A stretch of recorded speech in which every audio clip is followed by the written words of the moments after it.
Olá, amigo telespectador da TVA, nós estamos chegando com o Momento Esporte. Você está acostumado a ver aqui na nossa grade de programação, que a partir de hoje um pouquinho diferente. Renovação, literalmente. Um sangue novo aqui para participar. Daniel Brown vai estar falando com a gente sobre futebol, sobre esporte em geral. Daniel, para a gente fazer esse bate-papo de esporte nesse novo formato do programa. Muito prazer, Maurício. Vamos falar aqui na 10ª rodada do Campeonato Brasileiro, aqui na TV Arte. E também sobre o futebol americano, né, que aconteceu... Isso, Teresópolis e Friburgo jogaram no estádio do Várzea. Seleção olímpica chegando aqui na cidade, né? E a tocha olímpica chegando também no dia 30 agora. Então o clima olímpico já esquentando na região serrana. E também vai chegar na região dos lagos. O pessoal de Rio das Ostras também vai receber. Então a gente vai falar um pouquinho de tudo isso a partir de agora, nesse novo Momento Esporte, aqui da TVA.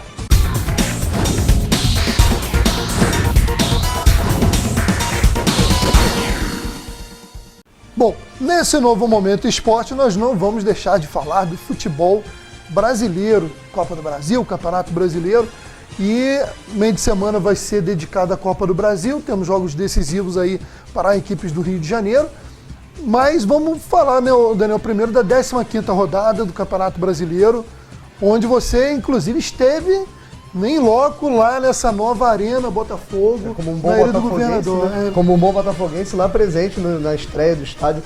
Inclusive, nessa 15ª rodada foi a rodada para inaugurar estádios, né, casas de clubes cariocas. O Fluminense reformando o estádio do América para poder jogar, dar sequência no Campeonato Brasileiro, sem precisar ir para Volta Redonda, né, ficar viajando os dias de fora. E o Botafogo na mesma maneira, só que no estádio da Portuguesa Carioca. Né?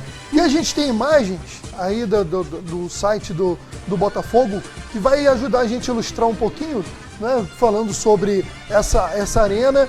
Fala pra gente quantas imagens estão rolando, pode comentar pra gente sobre a tua experiência que foi como torcedor. Você foi, né, como é que foi o acesso? Eu estive na Ilha do Governador no ano passado. Eu sou sofredor, sou América. O América foi campeão da 2ª divisão lá, na Ilha do Governador. Infelizmente, o América já voltou para a 2ª divisão. Mas foi um jogo de não tanto apelo de público, né? Tivemos na época uns 3 mil pagantes, então foi mais tranquilo. Como é que foi nesse sábado o acesso até o Estádio da Luz, até uma rua meio apertada? Como é que foi aquilo ali? Olha, eu mesmo indo como torcedor, a gente acaba indo com foco, né, a alma de jornalista está presente também, né? A gente vai para tentar averiguar como é que está o negócio. Eu sou um pouquinho pessimista, né? Puxei a minha mãe e minha tia. Já sou um pouquinho pessimista, achei que ia estar um pouquinho desorganizado, não achei que ia estar grandes coisas. Mas, sinceramente, achei muito bacana, a gente não pegou trânsito para chegar. Cheguei lá achando que iríamos passar perrengue, né? Porque no Maracanã é muito difícil você estacionar, né? Eu imaginei que na Ilha do Governador não fosse diferente. Perfeito para estacionar, com guias, né, guardas municipais para né, orientar a quem estava estacionando no local correto, para não ser rebocado também. Achei muito legal. E na entrada do estádio, totalmente simples. Quem comprou o ingresso pela internet, muito simples de entrar. O estádio, ele por fora, assim, ele tá um pouquinho mais, digamos, um pouquinho mais bagunçado, mas faltam só uns retoques finais. Mas pelo lado de dentro, eu não diria que tá bagunçado, mas tá humilde. Tão humilde, né? Eu, por exemplo, particularmente, pelo meu estilo de ser, eu prefiro muito mais um estádio com arquibancada de ferro, alambrado, com um pessoal mais solto, do que uma arena moderna, com cheio de regras, que você tem que assistir sentado. Eu acho que o futebol ele é um entorno, né? Então, pra torcer tá maravilhoso. Mas agora, pra uma pessoa que quer levar a família no estádio, eu não aconselho ir à arquibancada de ferro. Eu acho que tem que ir lá na social, aquela social da Portuguesa, de sócios da Portuguesa, inclusive um amigo meu é sócio, foi lá. É mais tranquilo. Eu não aconselho um cara que quer levar a família para a arquibancada de ferro, mas isso faz parte. Eu acho que cada um tem uma maneira de torcer, né?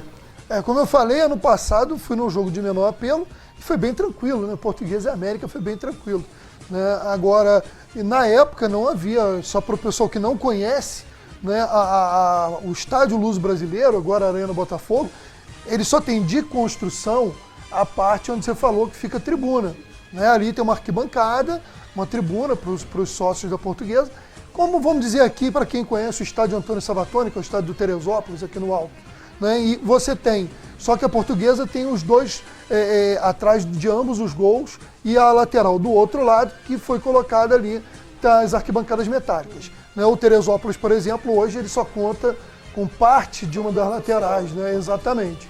E a arquibancada da Portuguesa também é maior do que a do Teresópolis. É mais para o pessoal que é de Teresópolis ilustrar um pouquinho sobre isso. Agora vou falar rapidamente do jogo, né? O Botafogo foi um jogo muito disputado, o Flamengo chegou a abrir 3-1, parecia que estava com o jogo tranquilo e o Botafogo teve uma grande reação e alcançou o empate.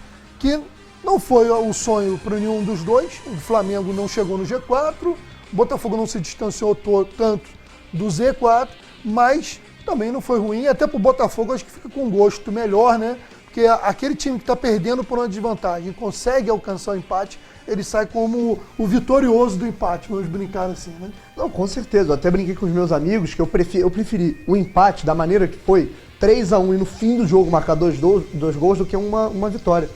Meus amigos falaram, por que isso? Eu não queria ganhar o jogo, não, mas eu prefiro, pela atmosfera do jogo, foi um clima muito bacana. Porque quando abriu, o Botafogo estava jogando muito bem. Aí o Everton vai e faz um gol, né? Ele saiu, não deu para pegar, a imagem não pegou, mas ele provocou a torcida, né? Né? Apontou para ele, deu o dedo para a torcida. Aí um torcedor tá com tênis nele, né? Do meu lado, inclusive, bem perto da gente, eu e meus amigos estávamos, tacou o tênis, né? Aí o Botafogo desandou um pouquinho, começou a jogar bem novamente, o Botafogo dominou o primeiro tempo inteiro, e aí num golaço do Diogo Barbosa, uma jogada linda, além do chute, né?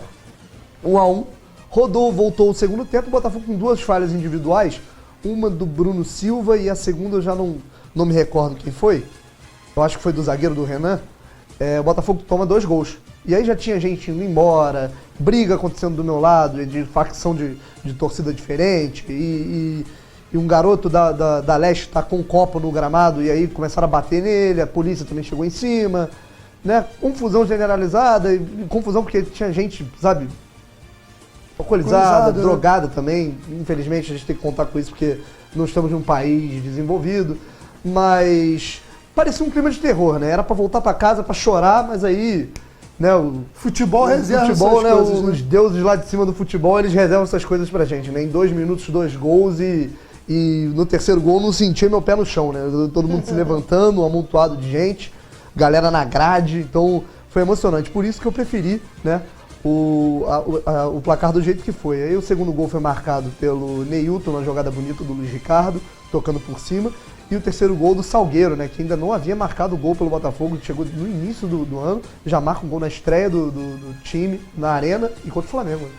Verdade. Bom, o Flamengo que não tem Copa do Brasil, foi surpreendentemente eliminado anteriormente pelo Fortaleza, mas o Botafogo, assim como o Fluminense e o Vasco, vão aí, né, também dividindo as atenções entre o brasileiro e a Copa do Brasil. Falando do Fluminense, você comentou, fez reformas no estádio de Edson Passo, estádio do meu querido e sofrido América, e jogou contra um time que eu também tenho um carinho muito grande, que é o Cruzeiro, que vive uma fase muito ruim. O Fluminense, que não tem nada a ver com a fase do Cruzeiro, foi lá, fez o dever de casa, 2-0, uma vitória fundamental para um time que está precisando dessa afirmação para reagir dentro do campeonato, né? Então seu coração ficou um pouquinho dividido, né? Você vê o América, o estádio do América lá bonito, né? Recebendo graças ao Fluminense. Isso, um pequeno gigante, né? Dá pra matar um pouquinho a saudade do pequenino gigante América, né? Que há tempo já foi grande, né? Já teve cada time espetacular, com Edu, enfim.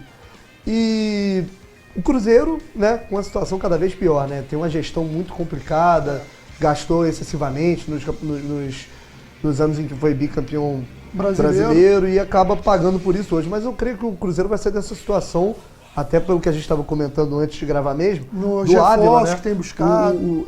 Não só pelo Rafael Sobis, mas eu acho que o Ávila é como eu falei quando o Atlético contratou o Lucas Prato. Ninguém dava fé nele, falava, pô, esse cara é meio ruim de bola.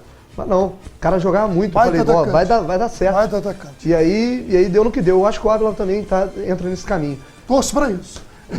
A gente fica tranquilo, a gente está vendo aí imagens do jogo, Fluminense e Cruzeiro, né? Enquanto a gente vai ali conferindo imagens do jogo Fluminense e Cruzeiro, a gente vai lembrando o seguinte, né? O Campeonato Brasileiro chegou aí na sua 15ª rodada, ponta de cima da tabela continua o Palmeiras, a gente ainda tem ali, né, um período para verificar, né, o Daniel, se o Palmeiras vai ser esse bicho-papão mesmo, Né? Por exemplo, você tem os times que estão abaixo do Palmeiras, continuam oscilando, e o Palmeiras tem mantido uma regularidade. Você acha que o Palmeiras já se sacramentou como favorito do campeonato, como foi nos últimos anos o Cruzeiro por 2 anos seguidos e o Corinthians em 2015?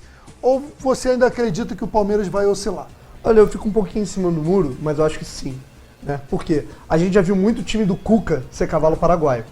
Exato. Com todo respeito ao Cuca, Tanto que é no o meu... Botafogo quanto no Cruzeiro, por exemplo, citando Exato. a gente aqui. Que é o meu treinador favorito. Eu acho que o Tite é hoje o ideal para assumir a seleção, mas o meu treinador favorito no Brasil clube. é o Cuca. É ofensivo, Porque né? o Cuca Gosta do time. ele não se importa, não é que ele não se importa com a vitória, claro que ele se importa, mas ele se importa com a filosofia de jogo dele. Sim, sim. Ele bota o time dele pra jogar bola, pra jogar bonito.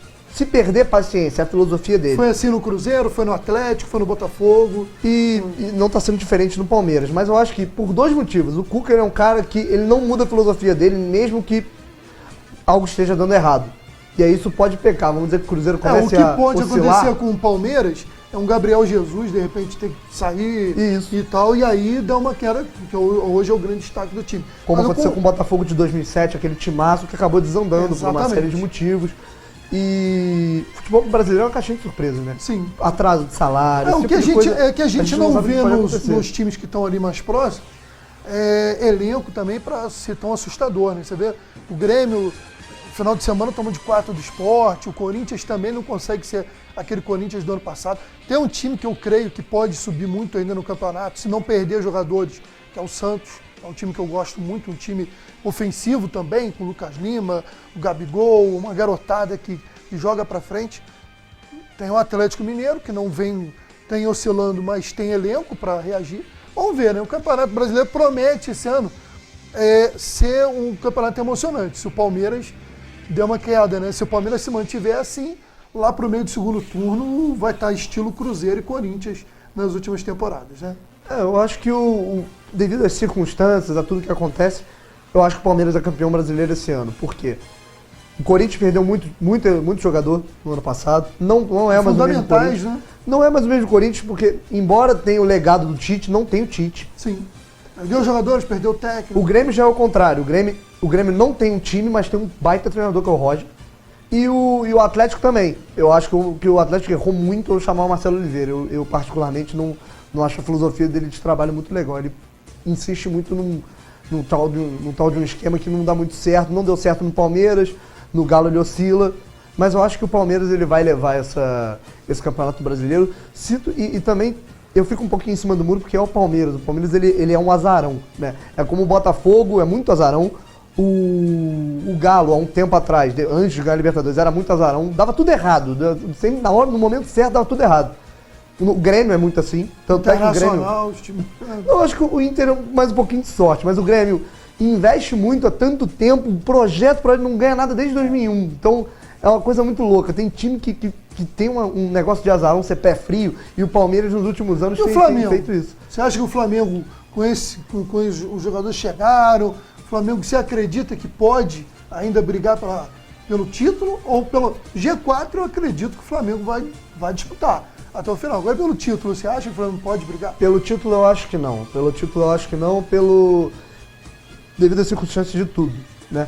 O Flamengo ele tem um técnico interino, não é que ele seja fraco, eu admiro muito o que o Zé Ricardo está fazendo, mas agora, para título, eu acho que ele não seja macaco velho para conquistar um título ainda.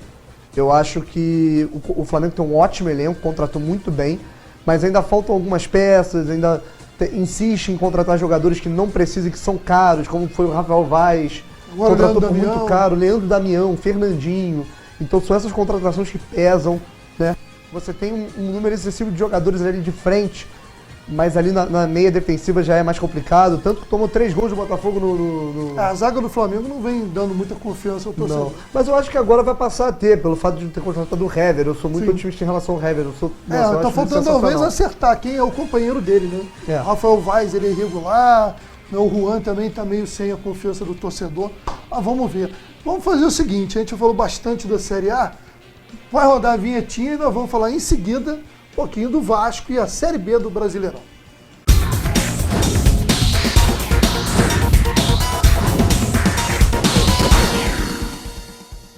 Bom, rapidamente falando de Série B, nós vamos no próximo programa a gente fala um pouquinho da Série C e D do Campeonato Brasileiro, que também tem times do Rio, né? Do estado do Rio de Janeiro, o Macaé na Série C, ainda na parte de baixo da tabela, correndo o risco de ser rebaixado. E na Série D, 2 times do Rio avançaram, o Volta Redonda e a Portuguesa, que conseguiu, que estava muito difícil a classificação e acabou conseguindo um excelente resultado no último final de semana, a luzinha lá da Arena Botafogo, que vai se beneficiar daquela estrutura, né, para os seus jogos. E a Portuguesa conseguiu, junto com o Volta Redonda, representar o estado do Rio de Janeiro na próxima fase da Série D, que é a 4ª divisão do Campeonato Brasileiro. Agora, falando da Série B, o Vasco, talvez no início a gente pensasse que o Vasco estaria nesse ponto do campeonato, já com uma vantagem grande até para o segundo colocado. Isso não vem acontecendo. O Vasco andou oscilando, ganhando uns jogos sem jogar bem. Tudo bem que esse contra o Luverdense, que a gente vai ver aí os gols de Vasco e Luverdense, o time estava desfigurado, os jogadores poupados, jogadores, né, exatamente já sabendo, né, que mesmo que não ganhasse, ele não seria alcançado nessa rodada. O Vasco foi mais relaxado, já pensando em Copa do Brasil.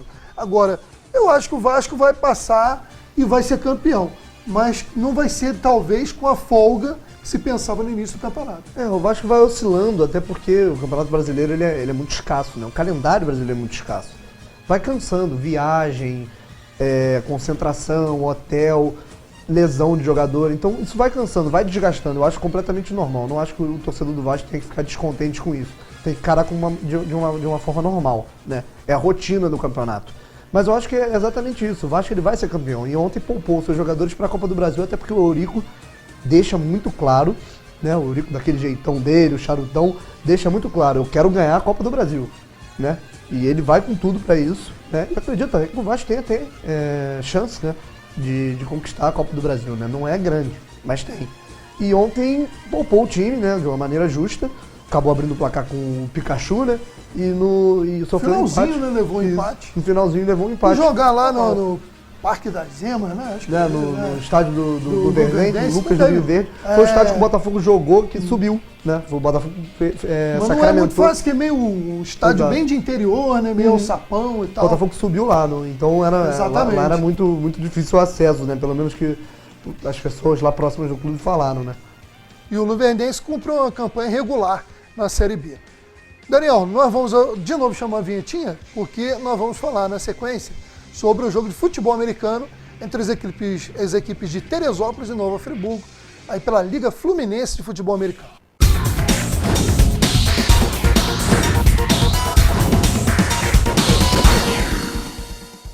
Bom, nós vamos então, Daniel, conferir aí as imagens do jogo do futebol americano que aconteceu no estádio do Várzea Futebol Clube. O Teresópolis Rockers assumiu a liderança da Liga Fluminense de Futebol Americano após vencer no estádio do Várzea Futebol Clube, na Hermitage em Teresópolis, a equipe do Nova Friburgo X. Vitória por 13-6, num jogo em que houve predominação das defesas, com muitas interceptações. Os dois times voltam a campo no próximo dia 7 de agosto. O Teresópolis Rockers estará jogando mais uma vez em casa, desta vez contra o Magia Barões. Já o IEX estará recebendo o Volta Redonda Falcons, futebol americano, em Nova Friburgo. A competição, apesar de Nova Friburgo e Teresópolis só voltarem a campo no dia 7 de agosto, prossegue no próximo domingo, dia 24, quando o Botafogo Raptors estará recebendo o Magia Barões e a equipe do Rio de Janeiro Islanders, os insulanos, estará recebendo a equipe de Macaé. Como deu para ver, várias regiões do estado, desde a capital até a região serrana, a região sul-fluminense, Baixada Fluminense, através de Magé, e também a região norte fluminense, estão representadas nesta competição. Teresópolis venceu a primeira partida em cima do Volta Redonda e agora conquistou essa vitória importante diante de um público bem razoável. Expectativa até de que um público maior possa prestigiar o próximo jogo, dia 7 de agosto, que vai valer aí a manutenção da liderança para o time de Teresópolis.